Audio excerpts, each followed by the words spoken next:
ayat 56 heula. Wala tufsidu fil ardi ba'da islahiha wad'uuhu khaufan wa tama'a inna rahmatallahi qaribum minal muhsinin. Wa huwa alladhi yursilu riyaha bushran baina yaday rahmati hatta idza aqallat sahaban thiqalan suknahu li baladim mayyitin fa anzalna bihil ma'a wa akhrajna bihi min kulli thamarat kadzalika nukhrijul mauta la'allakum tadhakkarun. Wal baladu thayyibu yakhruju nabatuhu bi idzni rabbih walladzi khabutha la yakhruju illa nakida kadzalika nusarriful ayati liqaumin yashkurun.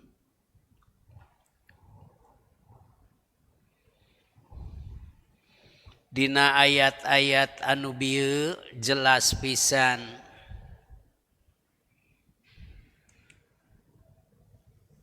yen temana yeuh ayeuna rek nyarioskeun rahmat Allah kadeudeuh Allah.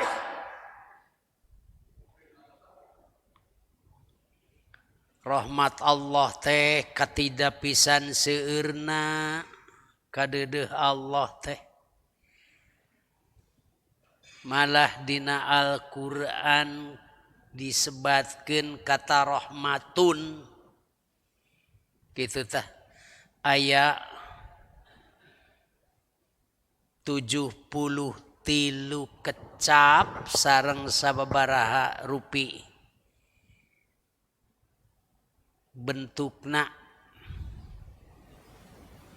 di antawisna anu bieu ku urang diaos kecap rahmat nu disebut kadeudeuh Allah.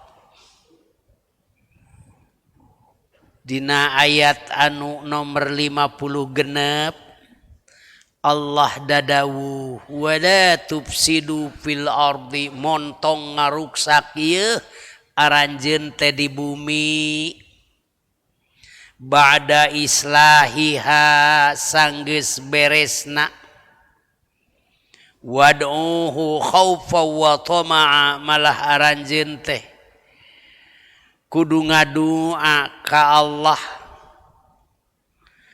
khaufan wa tama'a kalayan aya kasieun dina hiji waktu mah wa tama'a jeung aya nu dipikahayang.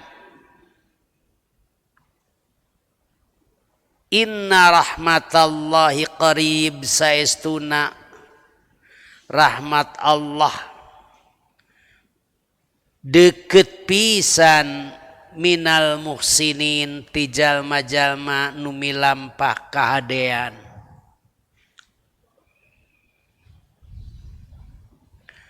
Allah nyiptakeun alam keur manusia anu kacida pisan hadena kuduna mah manusia teh syukur atuh lain kalah ngaruksak geus meunang ngahadean yeuh alam teh kapantesanana kumaha kuduna mah anjeun leuwih deukeut kanu maha kawasa kudu ngarasa sieun di dunya teh moal lila sarta lamun hirup moal salilana boga mun hirup moal salilana sehat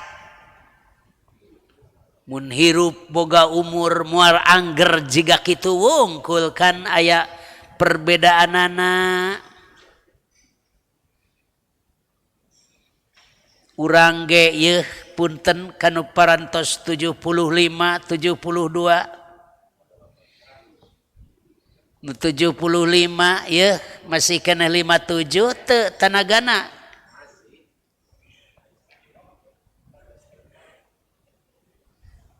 Di 88 mah dibulak-balik angger we kitu 77 kitu. Beda jeung naon 72 tanagana masih 27 dukatah kaoyongna teu angger geuning manusia teh ngadeuheus ka Allah, ngadua ka Allah Subhanahu wa taala, khaufan wa tama. Urang teh pikahareupeun teh duka teuing kumaha. Loba kasieun tapi nu penting mah aya dina kasalamatan. Tomaa tegesna boga kahayang yeuh. Loba kahayang teh pasti nu bukti kapanggih kalaksanakeun atawa nu acan kitu kahayang manusia di dunia malahan sok ngadua lamun papanggih jeung balaya akang sing sehatnya kitu teh pan teh doa oge komo lamun sok maku urang dibere isukan sing kagentosannya cenah kitu teh rizkina kitu tadu kata ibu-ibu lamun dipasian ku carogena aa isukan sing langkung ageng batan kieu nya kitu tah didoakeun geuning boh urang sorangan ngadua ka Allah boh nulian tapi Allah tangtos kacida pisan deuketna ka jalmi nu milampah kasayan seueur kasayan teh lain ngan sakadar dina ibadah ritual urusan salat urusan saum urusan haji urusan sosial oge bagian anu penting tina kasayan malah Rasulullah sallallahu alaihi wasallam masihan contoh lamun aya jalma nu mere teh ulah kitu wae doa na teh sok disebatkeun ajarakallahu fima a'taita wa barakallahu fima abaqaita mudah-mudahan Allah ngaganjar tina naon anu geus dibikeun ku anjeun jeung ngaberkahan kana naon anu aya keneh nyesa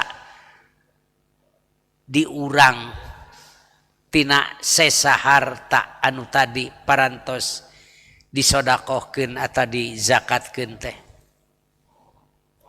rahmat Allah dina Quran disebutkeun seueur pisan kecap rahmatah hiji eta nepi ka aya 73 kecap dina Quran teh kirang langkung saterasna ayat 57 na Allah dadawuh wa huwallazi yursilu riyaha busyram baina yaday rahmatih jeung anjeunna nu ngaliwatkeun angin anu jadi pangbubungah ti antara rahmat Allah tuh angin penting angin teh komo keur hareudang mah kitu tah malah nyieun angin sorangan kitu tah ayeuna mapan disebut lagi kipas angin kitu da teu cukup kudu aya nyieun sorangan malah ayeuna mah AC ya sagigireun AG taina kerame AG oge euna teh pikara ruksak di daerah mana AG angin gelebug gitu tah disebut nage angin puyuh cenah ruksak tuh bumi di mana-mana puyuh ge nepi kaboga anginnya aduh karunya tah kapuyuh nah cek puyuh teh saya diduduh ieu teh pedah naon komo cek anak nama anak puyuh mamah cenah geuning urang teh nya digogoreng ieu teh tah hujan malahan engke teh nu penting rahmat Allah kacida pisan dipiharepna ku urang malah eta angin anu disebut rahmat Allah teh kadituna teh hatta idza aqallat nepi ka di mana eta angin teh geus mawa mega kitu sahaban aqallat mawa sahaban mega kitu tong maka ibu ieu mah mega bener-bener mega ieu mah thiqalan anu berat tuh lantaran didinya ngandung cai nu keur pihujaneun engke teh mega anu berat mawa cai ya la suknahu thiqalan suknahu li baladin mayyitin anu kami ngagiring eta angin nu ngandung mega teh ka nagri anu garing nu cengkar teu bisa pepelakan kitu tah ku Allah kitu memang teu sadayana taneuh di bumi teh bisa dipelakan taneuh nu garing da kurang cai mah seperti di daerah padang pasir tuh lain ngan sakadar tanah-tanahna garing teu aya caian gunung-gunung nage masya Allah kumaha rek jadi pepelakan atuh di urang yeuh Indonesia khususna di mana wae bisa pepelakan sok sanagan ari geus jadi pepelakan kalah dituaran kitu tah duka teuing keur naon yeuh neangan kamewahan kitu atawa memang perlu pisan kitu tah jadi angin anu ditiupkeun teh eta mangrupakeun bagian tina rahmat Allah anu kacida pisan seueurna komo geus ngandung cihujan mah di luhur mendung sebut nage mendung di urang teh kitu tah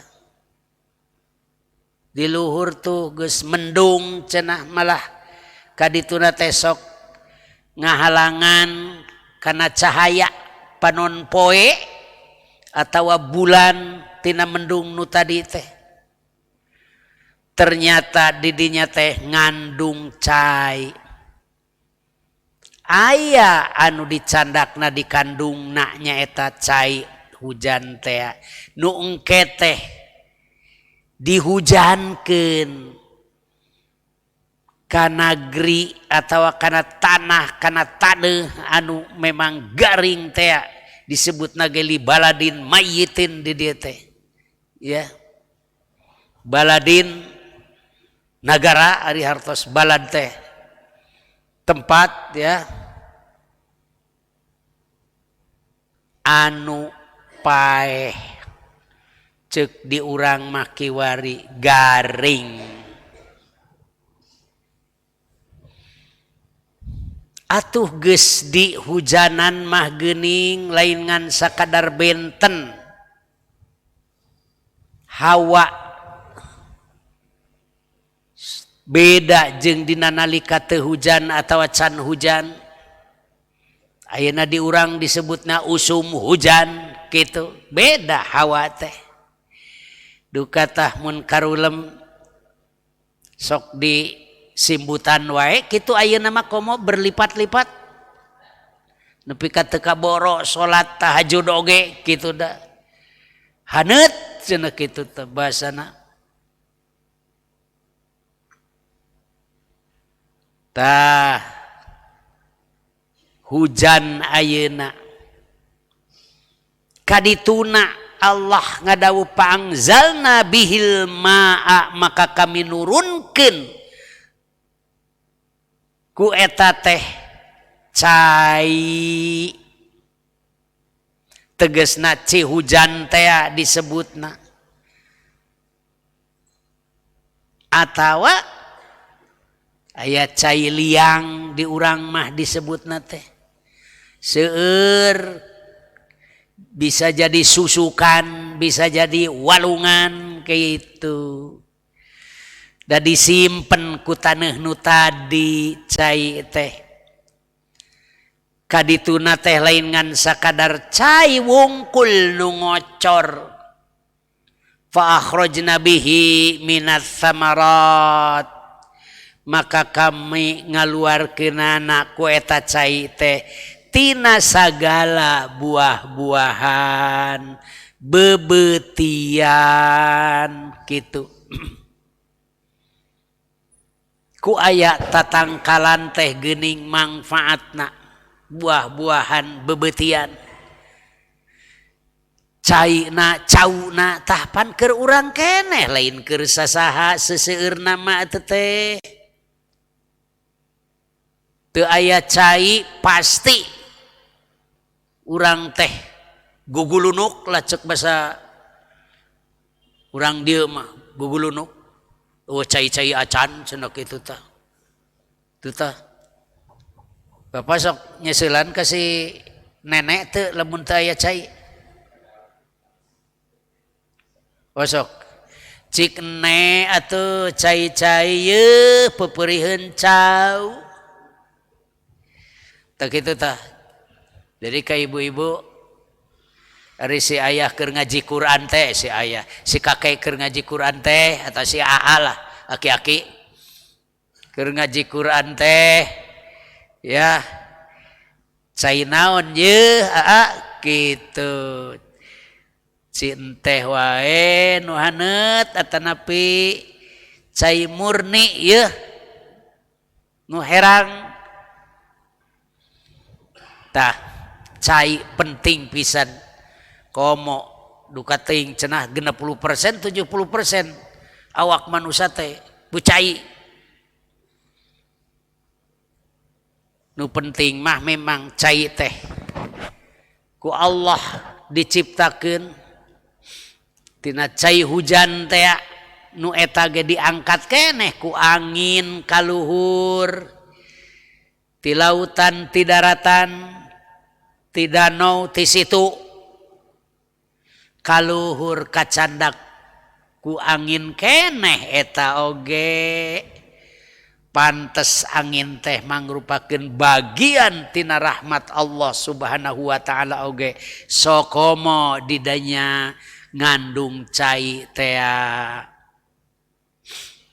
keur kahirupan urang makhluk anu eling bener teu eling ieu teh kitu keur makhluk nyaring oge keur makhluk cicing cai teh lain ngan sakadar nu uing kitu tah tapi oge keur sadaya makhluk di dunya anu diciptakeun ku Allah Subhanahu wa taala kadeudeuh Allah rahmat Allah tuh angin hujan rahmat Allah didinya nu geus ngaluarkeun bebuahan bebetian nu kadituna keur manusa sorangan Nah, tapi nu jadi soal kiwari hujan teh geuning kalah kamawa banjir bandang. Kitu tah. Banjir ayeuna teh pedah naon ye? Memang urusan banjir lain urusan anyar. Tiba heula ge sok aya kitu. Malah zaman rasul-rasul nu kapungkur oge sok aya banjir waktu harita teh kitu tah. Ada negeri Saba baheula teh malah aya surat Saba dinya. Nyarioskeun ngeunaan banjir Sadul Ma'arib di daerah Yaman eta teh mun kiwari mah. Banjir ageng, banjir nu luar biasa pisan. Nah, da manusia geus ngaruksak. Karena ciptaan Allah. Gunungnya nya leuweungna keur kepentingan maranehanana malahan bisa jadi keur kamewahan hirupna supaya leuwih batan anu karaksa waktu harita. Di zaman Nabi Nuh alaihissalam kitu banjir kantos. Aya oge banjir bandang anu jadi siksa ti Allah Subhanahu wa taala. Seperti kejadian kaum Nabi Lut alaihi salam. Masyarakatna na LGBT kabeukina. Naudzubillahi min dzalik. Di Indonesia cenah rek nyieun aturan meunang cenah. Asal ulah katempo. Coba bayangkeun. Sok sieun teh aya pakuat pakait. Rek nyieun peraturan. Dosa gede pisan LGBT sok disebutna gay keur lalaki keur awewe naon? Lesbi gitu tah. Lesbian rame ieu teh di mana-mana. Di Bandung we aya nu kitu teh. Coba mun maca-maca berita naudzubillah. Sakarepna hirupna. Di zaman Nabi Lut alaihissalam dihancurkeun eta daerah teh. Nepi ka ayeuna aya keneh pasesaanana disebutna ge laut mati. Lantaran asinna luar biasa jelema ge ngambang di dinya teh kitu tah. Ngambang. Bisa maca Quran gitu mun perlu di dinya. Mawa HP dibaca dinya bari ngambang nangkarak bengkang. Nah, rahmat Allah ya angin ya hujanna kitu tah. Keur naon kitu teh ieu oge keur jadi ibrah, pelajaran ka urang. Kadzalika nukhrijul mauta la'allakum tadzakarun. Tak kitu Allah ngaluarkeun anu maut supaya aranjeun teh areling. Tegesna lamun taneuh ku ayana cai bisa jadi aya cau ya. Jeung pepelakan-pepelakan anu sejen ta urang ge isukan geus maot. Tapi dihirupan deui engke ku karunia Allah sok dihirupan deui isukan teh nu untung tangtu bakal aya nu buntung mah komo kitu ta. Nu bahagia aya nu cilaka oge aya isukan di akhirat ku urang dibaca ye dina ayat ieu kadzalika nukhrijul mauta tah kitu kami ge ngaluarkeun anu maot isukan tegasna ngahirupkeun deui nu maot mun taneuh we bisa ku kahujanan sakomo Allah geus masian karuniana pangersana isukan tangtu eta teh mangrupakeun bagian tina kakawasaan Allah dibere kitu teh supaya aranjeun aringat la'allakum tadzakkarun hirup lain ngan sakadar ayeuna tapi aya hirup anu sejen engke ayeuna mah ngan sakedeung diukur ku umur dibatas ku nafas ayeuna mah kitu tah seueur dina medsos inna lillahi wa inna ilaihi rajiun parantos pupus ka rahmatullah mulih cenah ieu nuhunkeun pidoana ti sabayana dina yuswa 50 genep tahun cenah kitu aya nu 60 kamari teh dibaca teh sabara 63 tahun aya nu 70 tapi can maca nu 80 nah cek teh 80 acan wae kira atuh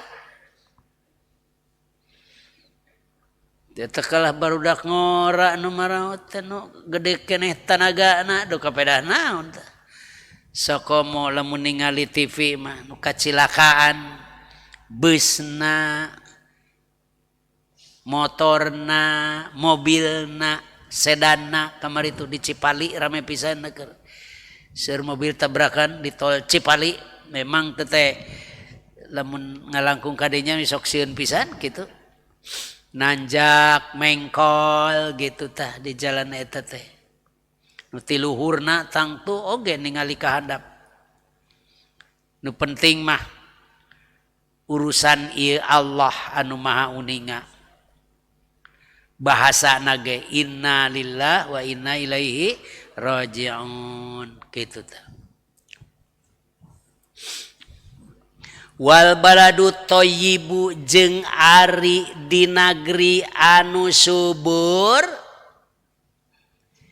yakhruju kaluar nabatuhu pepelakanana tutubuhannana biidzni rabbih kalayan izin Allah gitu tah lamun deukeut waktu sarita mah nalika turun wahyu daerah Yaman kalebet negeri nu subur malah kantos luas leos ke perbatasan kota Mekah paling kidul pisan perbatasan sareng Yaman itu tah pepelakanana seueur pisan di dinya teh kitu subur katingalna beda jeung di kota Mekah anu sok sanajan aya nu jadi tapi masih kurang gitu di Madinah kitu hararejo seueur sok sanaos masih seueur keneh nu teu hararejo oge tanah padang pasirna nu jelas pepelakan didinya aya sokomo mun dibandingkeun jeung di urang mah di mana wae nancebkeun naon wae jadi sok sanajan pepelakanana kabeh dina geus kurang lantaran aya teu kaseimbangan di nagara urang teh tegesna caina kurang dabongan teu dipiara tangki caina naon tangki caina teh ya gunung ya daratan anu didinya bisa nyerep cai,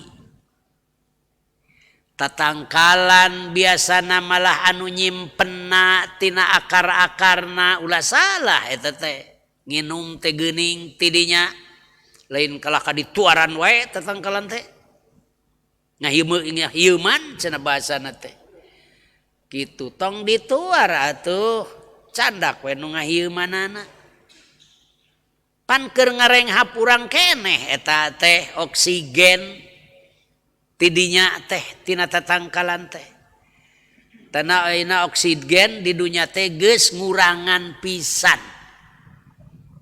di antarana tadi kahiji kaduruk taina Australia negara kadurukna luar biasa enak kitu tah nepi ka kudu menta hujan cenah kitu di ditu teh aya di masjid masyarakat jamaah nu kamari rek dialusir kurang kafir tapi pemerintah ngizinkeun eta masjid sarolat istisqa cenah alhamdulillah turun hujan sok sanajan duka teuing seueur henteu ngadoa ka Allah di urang ge lamun teu hujan we sok istisqa nyuhunkeun hujan da kitu contoh ti Rasul sallallahu alaihi wasallam kapungkur ge aya hese hujan teh kitu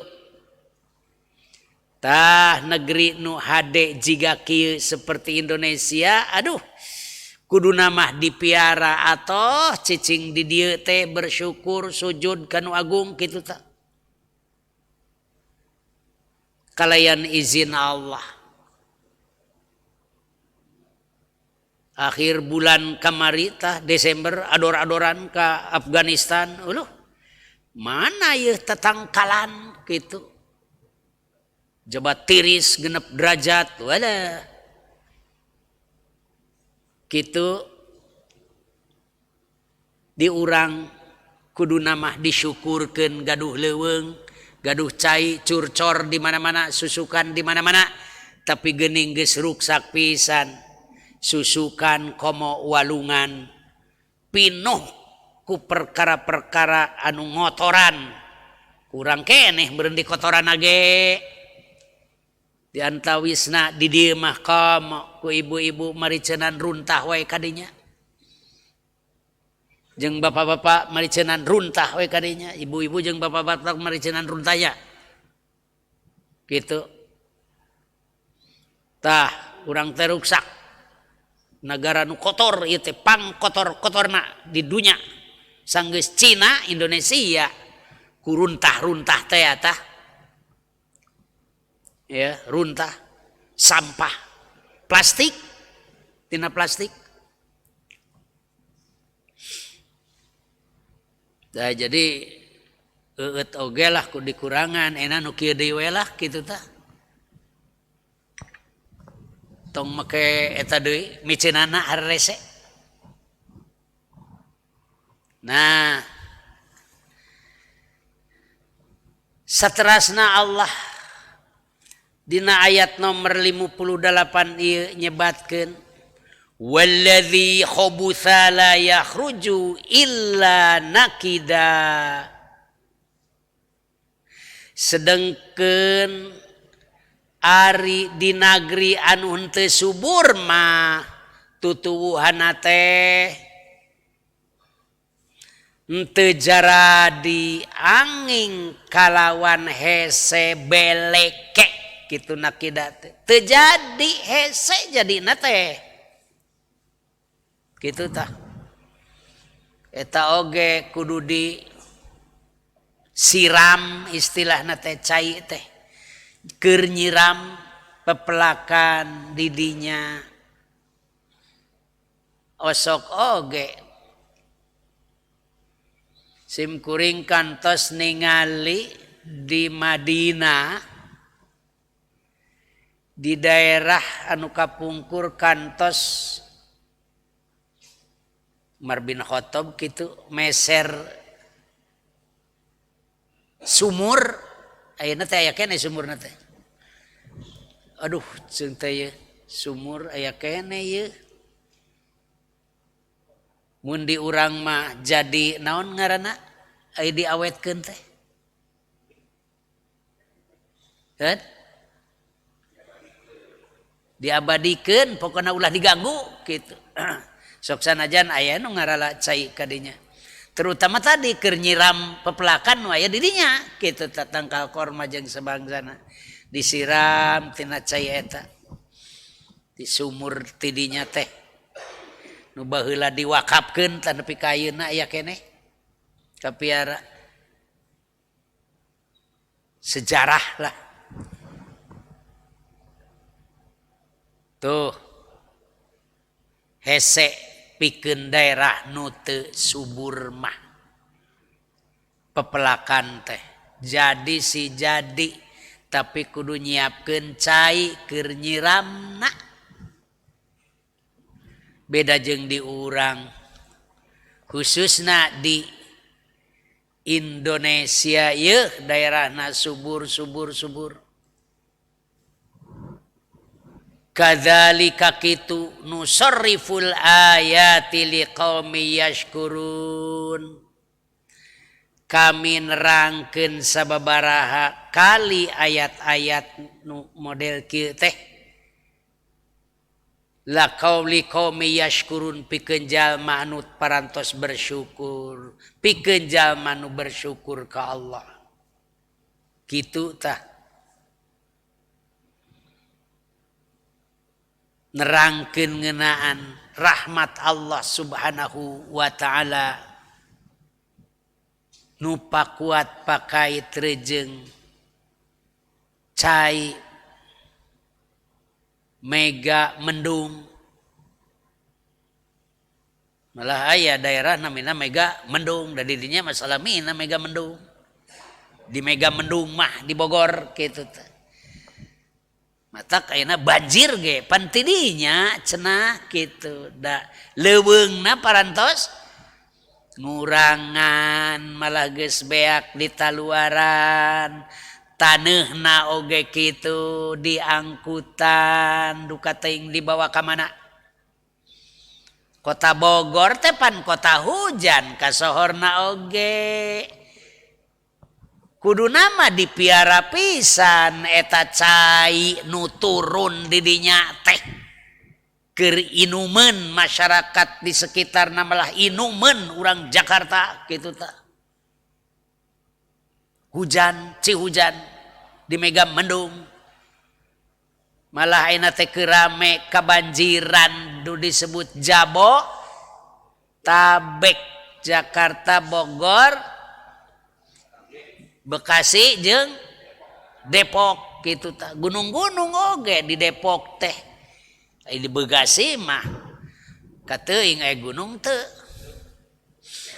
aya bukit hiji-hijian laleutik gitu tah belah kiduleunana eta ge perbatasan jeung Bogor jeung mana tah kadinya Karawang geus beak taneuhna oge dipake bangunan ti mimiti perumahan jeung segala macam da memang manusia teh loba pisan ieu teh di Indonesia teh sok komo daerah eta jadikeun bumi nah malah aya nu nyebatkeun kira-kira sataun teh duka sabaraha ribu hektar tah sataun teh malah nepi ka juta hektar di Indonesia khususna nu eta tanah-tanah teh dijadikeun bangunan-bangunan kitu tah atuh rahmat Allah cai teh ayeuna mah jadi laknat ti Allah Subhanahu wa taala ruksakna alam tina rahmat jadi laknat naudzubillahi min dzalik eta teh saha tuh nu ngaturna teh tangtu manusia sorangan akibat tina hirup kaleulewihan yeuh kaleulewihan hirup teh geus boga bumi didinya hayang deui kitu tah. Padahal cukup eta oge. Bumi tah bapak-bapak nu aya we ayeuna kaluhurkeun we taekeun lah. Tapi cekap bumi na we nya ulah aya tanggana kitu tah. Cekap ulah aya tanggana bumi na we bungkul. Sok diteruskeun atuh. Atos cekap wae. Tah di urang ge di kota Bandung ayeuna teh perumahan terus menerus. Duka nah memang pendudukna nambahan wae kitu. Lain ti urang dieu asalna pada daratang da raresepeun di dieu teh kitu tah. Nu penting tadi akibat tina hirup kaleulewihan urang maka tina rahmat jadi laknat.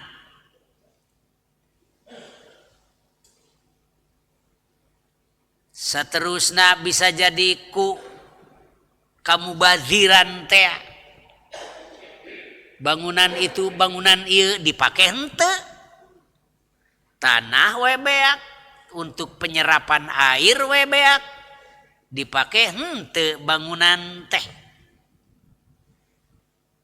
Aya dipake sepekan sekali cenah. Ka dieuna teh duh kata urang mana teu terang. Kitu. Mubazir jadina teh kitu tah. Memang teori perumahan manusia mah kaluhurkeun lah tong kagigir kitu.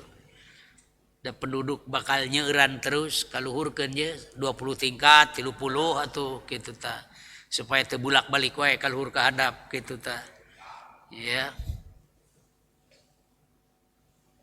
Nah kitu kaayaan manusia hirup di dunia.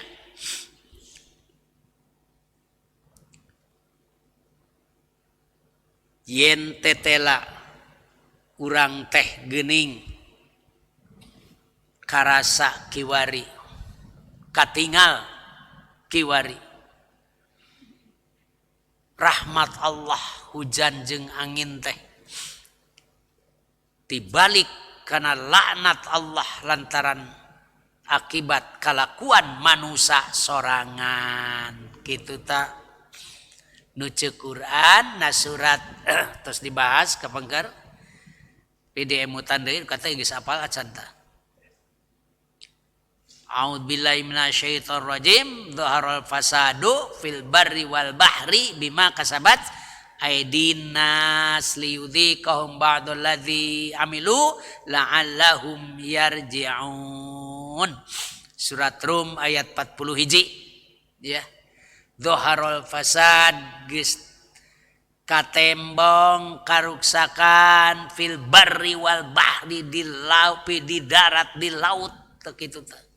Bima kasabat aydin nas kulantaran kalakuan leungeun manusia nu geus dikasab ku leungeun manusia teh eta. Bisa jadi langsung ku langeunna, bisa jadi tanda tangan ye ngizinkeunana kitu lantaran boga kawasa eta mah ceuk PR tah ya, ceuk koran PR. Tuk meraca tara koran PR. Tara ada lebar melina cenah. Ding pake meuli eta kapake 3 batangeun pup gitu tah. Itu tah. 3 batangeun. Ya. Yeah. Wareg-wareg lantaran teu diteleg gitu. Liyudhiqahum ba'dal ladzi amilu la'allahum yarji'un supaya ngarasakeun sebagian anu kumaranehannana diraksakeun teh supaya mulang kanu bener mulang kana hak ngajauhan batil mulang kana Al-Qur'an kana ajaran agama yen eta teh teu meunang kitu teh malah kuduna mah sedekah urang teh lamun gaduh tanah anu teu dipelakan nu kating bapak-bapak garadu tanah teu ye Itu ke orang ningali lah ke Perancis suka diatur-atur ya 3 beuseun meureun 2 ya 2 bus nu leutik lah itu tong nu baradag ibu-ibu sa mobil tah teu lah teu aya ibu-ibu mah paling ge 4-5 nya papa 2 mobileun meureun atawa ibu-ibu mah tong ngiring lah gitu. Nah jadi lamun kasus-kasus kiwari lain ngan sakadar di Jabotabek tapi di Indonesia malah ruksak oge tuh di daerah Banten Selatan Lebak eta ge kalakuan manusia sorangan da leuweung-leuweungna gunung-gunungna geus ruksak ku manusia akibatna tina rahmat jadi laknat naudzubillahi min dzalik ya Allah mudah-mudahan diselamatkeun yeuh abdi sadaya pikeun ngajaga ngariksa kadunya ciptaan Gusti teh ulah nepi ka bawa ku hirup kaleulewihan kemubaziran sokomo berkemewahan mah teh berkemewahan tadi oge bisa ngakibatkeun laknat tina rahmat Allah Subhanahu wa taala teh. Ceuk para pakar da bongan cenah tangki airna geus diraruksak. Kitu. Gunung-gunungna geus ruksak. Danau-danauna geus ruksak malah aya di eno caritakeun rek nyieun danau cenah aya nyieun di Bandung Jawa Barat nyieun sabarata ya di urang ge teu jadi rek nyieun teh tadina keur nahan banjir di Citarum yarhamukallah ros pisanya ka dituna teh kedah sareng nundutan teh ya tah kitu tah mudah-mudahan tina ayat anu ieu rahmat Allah anu parantos didugikeun ka urang teh ti mimiti urusan pepelakan urusan cai malah rahmat Allah teh pan diutusna Rasul Muhammad sallallahu alaihi wasallam ge eta rahmat kadeudeuh ti Allah wa ma arsalnaka illa rahmatan lil alamin teu pati-pati kami ngutus ka anjeun Muhammad kajaba jadi rahmat ka sadaya alam. Mudah-mudahan wahyu ti Allah anu geus katampi ku urang lantaran didugikeun kapungkur ku Muhammad sallallahu alaihi wasallam nu jadi rasul nu panungtung teh bener-bener ieu teh jadi kadeudeuh Allah Subhanahu wa taala.